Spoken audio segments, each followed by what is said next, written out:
Hello, everyone. This is Russ Perry with Solix Technologies. I'm going to be the host today. I want to thank you for joining our customer webinar. This is just one of a series that we do. Today's focus is on test data management and specifically on data masking. The first thing I'd like to do is just a little bit of housekeeping. You would like everyone to go ahead and put their phone on mute. The flow today is Vimala and Christine will go ahead and give an overview of the implementation they did of the Solix masking solution. At the end of the presentation, we'll go ahead and take questions, and what we'd like you to do is go ahead and send those questions via chat to the host. I will go ahead and take those questions and then read them back to Vimala and Christine. If there's anybody who's having any difficulties, they can call Akshay at 408-593-6408, or you can send them an email at akshay.kumar, which is AKSHAY .KUMAR at solix.com. With that, let me go ahead and get started. First, let me introduce our two presenters, Vimala Rajaram, who is the IT manager for Centene Healthcare. She has over 15 years experience in software development and testing, and she oversees the data masking efforts for all non-production environments and led the tool selection and implementation of the Solix data masking solution. Also with us is Christine Schult. She is a senior software application engineer. She has over 20 years experience in software development and testing and has been involved in the creation and the actual data masking of the non-production environments using the Solix software. So with that, let me go ahead and turn it over to Vimala and Christine. Hi, everyone. The agenda for today is talking a little bit about our company, the environment that we have, some of the challenges that we had to go through when trying to look at data masking tools, what were some of the alternatives that we looked at before we decided to go with Solix, the results, lessons learned, as well as recommendations. And then Russ will speak to Solix EDMS data masking, and then Q&A. About the company, we have been in healthcare for almost 30 years. We actually provide services to members that are members through our provider network in 19 states today. And the biggest thing for us is we do have PHI data about our members, and that is one of the challenges that we started off with.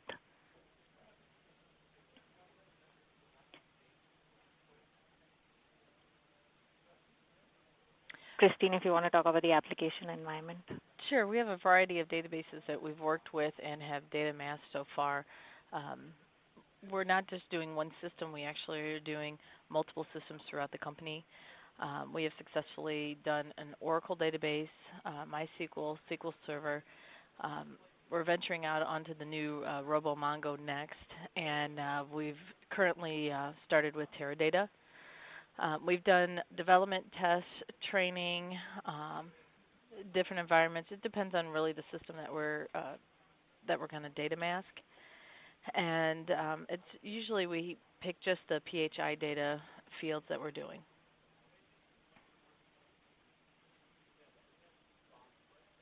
Challenges, as a company, ours is a growing company, and we have a lot of new employees, interns, consultants. They get access to test as well as production environments. But the challenge is the non-production environments have production data in them. And so we had to look or come up with a way of reducing the risk that we have, right, of losing the PHI data. For example, if I have a BA or and in turn pulling data from a non-production environment, saving it on their laptop, just a report that they ran that has the PHI data that we house, and if that laptop is stolen, we have lost the PHI data.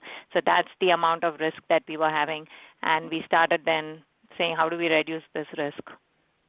So one of the options was, let's look at masking data.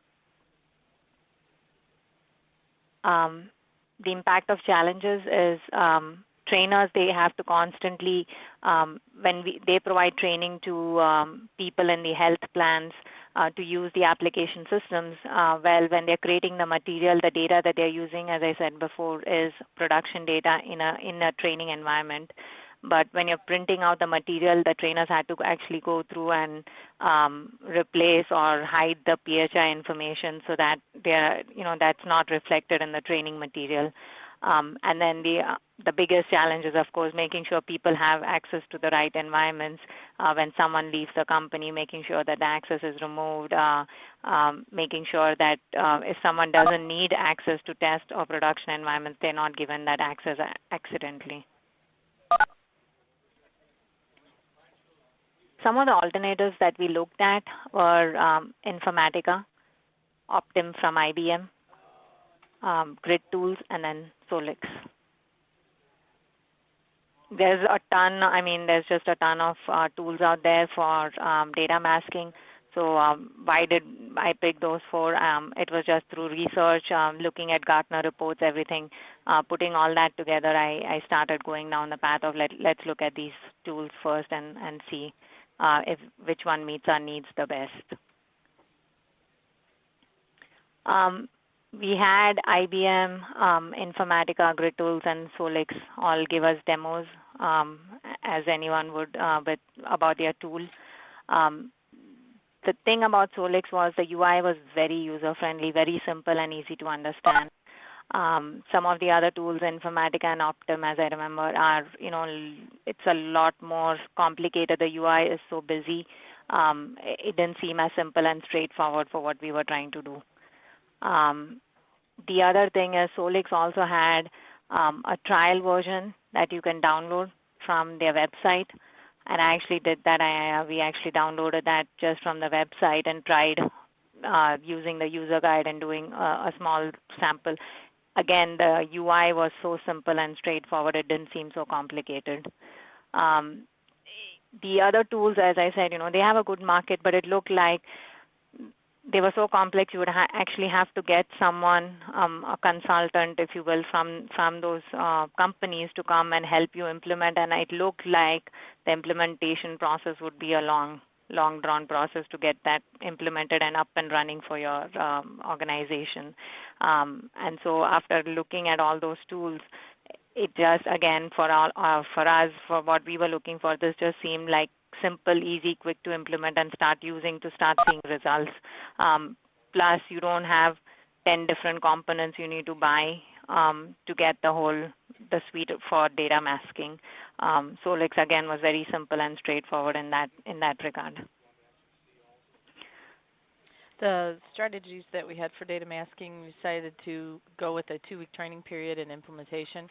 We had a Solix representative on site that we sat with, and before we started our 2 weeks, we put together, because we got the environment set up, and in order to do that, we worked with Solix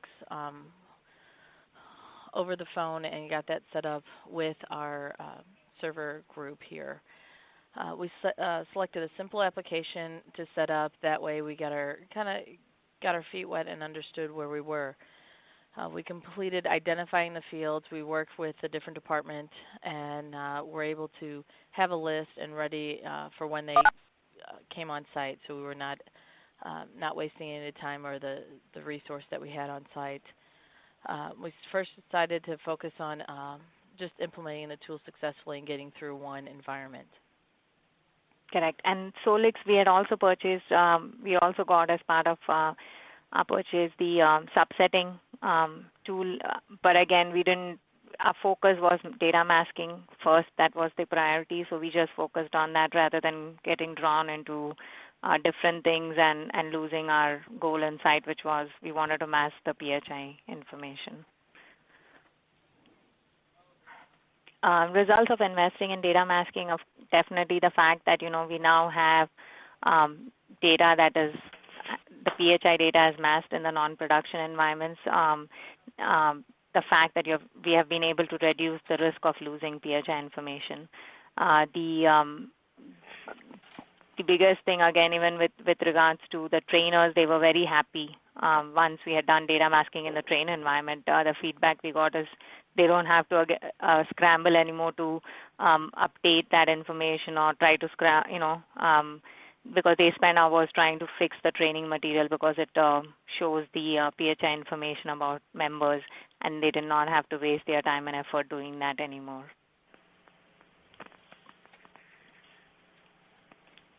The selection criteria that we had when we went forward with finding a tool for masking is, one is it needs to be something that's easy to use. The time it's going to take for us to implement masking. Definitely cost is a big piece for anyone. And then, as Christine mentioned before, we have within our environment a variety of database types that we support. So we wanted a tool that will be able to do a SQL Server, Oracle, Teradata. These are some of our core applications has data in these databases. So we wanted to make sure that the tool that we take supports all this. It's not that we get one and it does only SQL and Oracle. There's not proper support for Teradata, and we now have to look at. So all that was part of our initial criteria before we started moving forward with selecting a tool. For the lessons learned, we worked with the vendor to understand the best practices when implementing the tool, and we found following those that we were able to be successful. We found when masking, some of them took a long time to execute, and we found that there are different parameters that we could change within the job. And once we did this, they started to execute a little bit faster. We turned off the logs in the tool at times when we were filling up on space, and we needed to move things along a little bit quicker as well.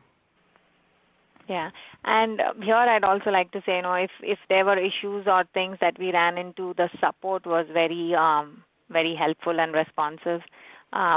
We were able to quickly get them engaged, especially if you had a very, we decided to, when you're doing things even in the non-production environment, you have to stick to a timeline because we are taking down, we are actually impacting a system when you're doing the masking.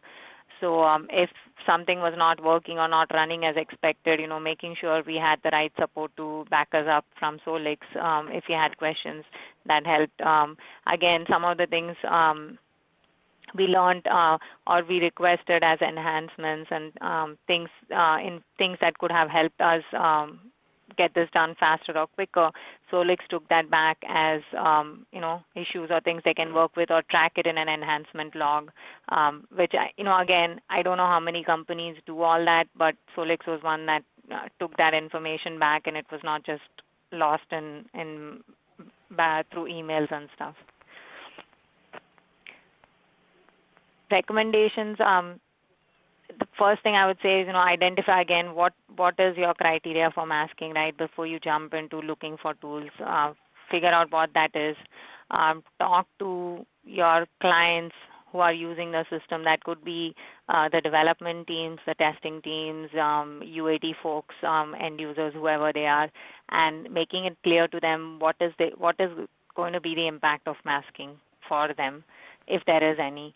Also talking with them to decide what are the fields, the tables and fields that are going to be part of masking. This was time, we spent a lot of time in that area even before we started looking for tools, because we wanted to make sure people are all on board. You can't buy a tool and then sit and discuss what fields you're going to mask. You're going to fail at masking. So we actually spent a lot of time. There were issues, people raised concerns, going through all that piece ahead of time, then getting the tool made the implementation much faster for us.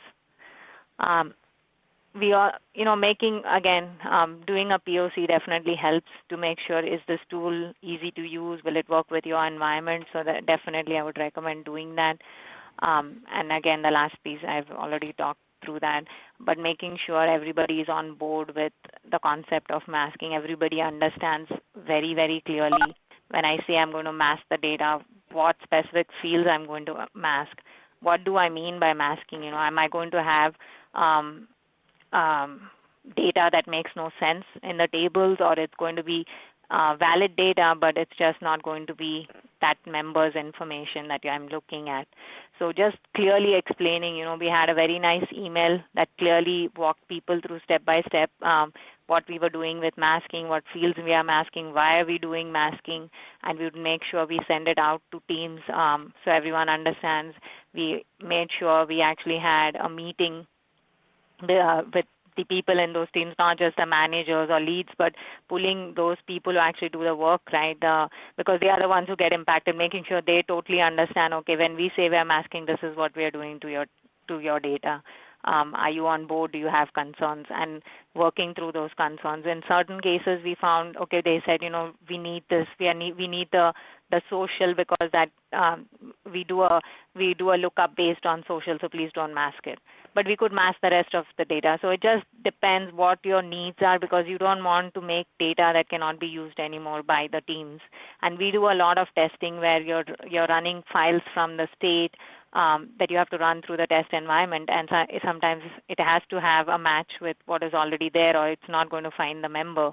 So if that's the case, how do we leave some of that information valid, but at the same time the rest of the information can be changed, so you can't really trace it back to a specific member.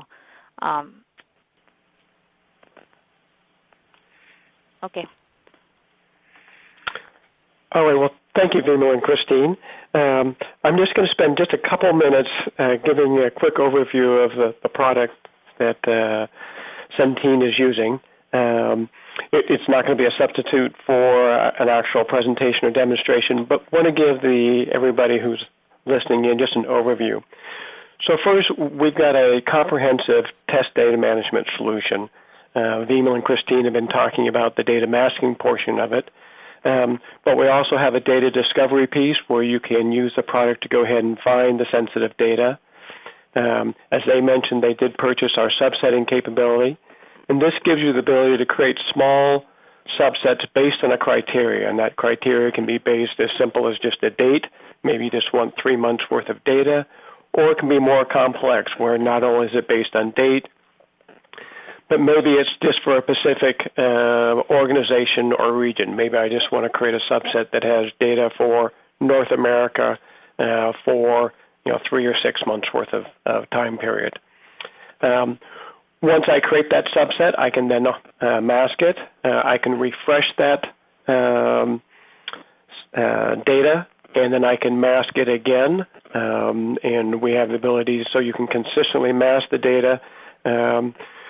So whether I'm trying to mask one database and refresh it and consistently mask it, or whether I have a need to mask data across multiple databases, we have algorithms that allow you to do that consistently. And at the end, I might ask Vimala to talk a little bit about that to ensure that all names are masked, regardless of what database, what application, that Russ Puryear is always masked as Roy Rogers. Once you create the subset, then obviously you run your testing, and once you create that subset, you could then promote it into other environments. But one other thing that we can do here that's fairly unique is we have 2 ways of masking. We can do basically static masking, where you create a copy of your production environment, make a clone of it, and then you mask it, which I believe is the way Vimala and Christine are doing at the moment. Or when I add subsetting to your test data management solution, then you have the ability to do what we call masking on the fly, which means as I'm moving the data, I will go ahead and change the data so when it lands in the test environment, it's masked at that time. So there's never a time where you have unmasked data in a test environment. Well, let me just get control here real quick. talk a little bit more about our data discovery capability. So this is basically provide you the ability to do pattern searches. We can search through the actual data, or we can search through the metadata. We have pre-built patterns for PHI, PII, and PCI data. And one of the nice things about the product is you can also extend that. So we'll give you the basic standard data, but you can then go ahead and make it more intelligent for your particular applications, knowing if you've got custom applications, knowing your actual data structures within your system. And the other thing that's interesting about our data discovery capability is it can actually be actionable, meaning you can do the data discovery and then you can immediately go ahead and mask the data that you discovered. So you can either do the discovery and then go ahead and make that and then save that as a process, or you can go do the discovery and then mask right at that time. So we provide that option both ways.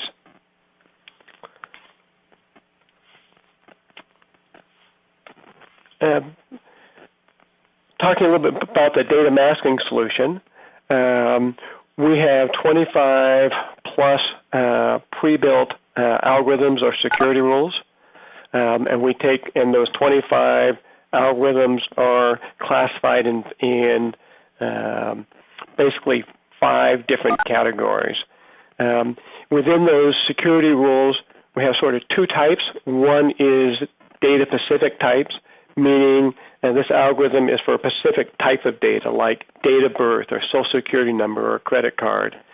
And then there are generic security rules, such as just a shuffle or random number generator. So between the combination of the algorithms, you can use these to go ahead and mask the data so it'll be the data will be useful for testing purposes, so it maintains all its standard attributes, but it's not the real data. And so that's maintaining the attributes is that key piece so you can do valid testing. And those algorithms can get fairly sophisticated. So, for example, in the insurance industry, one of the things we have to do is be sure that when we change address, that the city, state, zip all stays consistent. So when they're doing using that data for testing purposes, it's valid. Or it can be as simple as I want to go ahead and null out data. For example, maybe I've got fields where we've got comments and we don't know where the sensitive data might be. You can go in and just null that entire field so we get rid of the data. Just touching on a couple of different ones, and again, I won't go into full detail, but just to give you a feeling for it. So there's a series of shuffling algorithms, and I can shuffle the digits within a particular field, or I can shuffle across the whole column, such as I want to shuffle all the first names, I want to shuffle all the last names. We have a substitution algorithm, and this is basically a data lookup, and this is how we do consistent masking across databases. So I will create a lookup table of names, and every time I go to mask a name, I will look up that name in our lookup table and mask it. That way I can consistently mask that across various database types. So at Centene, they're masking Oracle, SQL Server, and Teradata. They want to consistently mask the names across these different databases. You also have the ability to create custom algorithms. So within our system, you can go ahead and create and register your own algorithms. So if for some reason you've got some unique requirement, you can make that custom algorithm as well.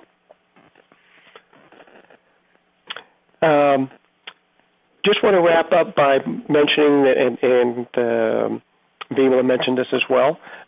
We do have a Solix EDMS Standard Edition software, and this includes several functions. One of the functions, and this is free software that you can download to use and test. It includes database archiving. It's got an inbuilt ILM assessment, which gives you the ability to go and analyze how much data you have, analyze the growth you've got of the data, to help you determine the value of adding subsetting and the potential benefits of adding archiving. We had the data masking, and this is what Vimala talked about. She did the download to test, and we've got a data validation process. The other thing I want to mention is we will be having workshops, and I would encourage you to go to our website and not only see this presentation, you'll see other presentations or customer WebExes that we've done that you can then go ahead and run at your leisure, as well as we will have a calendar of workshops, and these workshops where we'll have for masking, subsetting, archiving, where we'll have an SE available, and they'll talk a little bit about the product and answer any type of questions that you might have. With that, I'm going to go ahead and open it up for questions. So please go ahead and send any questions you might have to the host, myself, and I'll take those questions and go ahead and answer the ones that might be product-specific and the ones that are for Christine and Vimala. We'll send them and let them go ahead and answer them. So please feel free to go ahead and send them. All right, let me go ahead and take the first question. Vimala, since you were involved in the selection process, this is probably for you.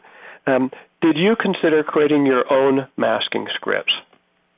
Yes, that was one of the things we actually looked at, why should we buy a tool? Can we create scripts to do the masking? But as we went down that route, it just became that you would literally have to have a team that would have to maintain, update, or take care, if you will, of these scripts. You can't have one person. What if you had one person create it and after some time they moved on? What then, right? So you would literally have to have a team that manages and maintains these scripts and does updates. And what if if it was just a simple, easy masking that we had to do for simple applications, it would have been different. Our applications are very complex, so the cost that we would spend in maintaining those scripts, creating them, and doing all that, it felt at the end that it was better spent getting a tool that was designed to do that. Great, thank you. Another question just came in. What was the biggest concern that you had to overcome to get buy-in from the business for implementing a data masking solution? So the biggest concern was for us from the business is that they are still able to find members or data that matches certain criteria, and we had to convince them that we are not changing any of the data. We are taking the PHI data and making a change to it. So if I was still looking for a member that was of a certain age or a certain gender that had certain specifics tied to that member, I can still find that member in the database. It's just that I want to be able to, that name, their first name, last name, the social, all the address, first the address line 1 and 2, all those things are the things that would get changed, their phone numbers, stuff like that. The other concern was, they were worried if we're going to see junk data. And when I say junk, garbled data that makes no sense. And we had to tell them, no, you'll see data that looks real. It's just that it's not that member's information anymore. In our case, people use the member number. It's an alphanumeric number that's tied to every member. They use that to pull up members. And we said, you can continue using that because we're not touching that. That's really not PHI. So those were some of the issues or concerns we ran into and in getting buy-in from them. And it looks like a follow-up question to this one is, how did you cost justify the project?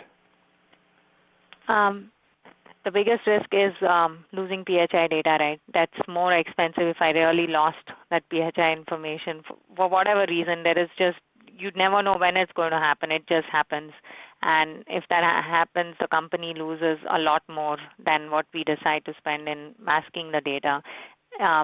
we are becoming more and more, even with the audits that they do, SOX audits, that was one of the things that was highlighted, that we have production data in our non-production environments.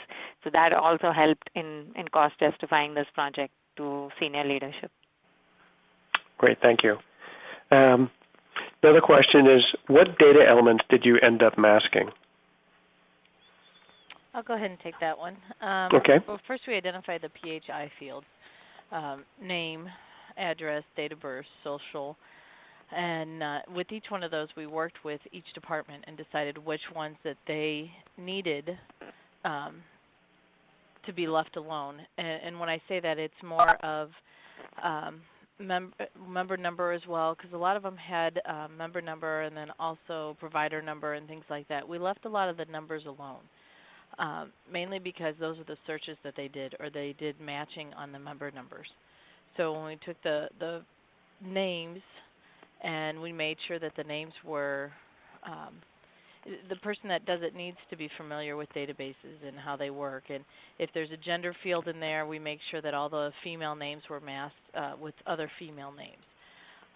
That kept our data integrity intact. So our high level was names, address, date of birth, socials, phone numbers as well, email addresses. A lot of people have their names in their email addresses. So with the email addresses, we just used a fake email address. There's ways to mask it with just a constant where we put the same thing in each one of those as well. Great. And how long did it take to mask a typical database? Well, that really depends on the amount of records you have in that database, as well as what parameters you're using. Some parameters take a little bit longer than others.